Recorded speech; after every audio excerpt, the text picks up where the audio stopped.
منطق خانواده‌های ایرانی پارت اول. چون نهار کباب خوردیم قطعاً شام املت هستش. شام املت هستش. روزی که عروسی دعوتی غذای حاضری میخوریم، عملاً غذا نداریم. غذا حاضری یا نداریم.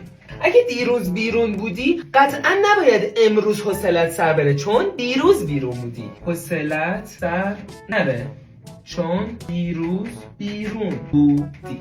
توی خونه میتونی قلیون بکشی اما سیگار نه. این منطق خودم هم درک میکنم، قلیون که مضرتر، اما سیگار نه. شما میتونی از ساعت 6 بعد از ظهر تا 12 شب بیرون باشی، اما اجازه نداری از ساعت 10 تا 12 شب بیرون باشی. این چه منطقیه؟ از ساعت 10 تا 12 اجازه نداری.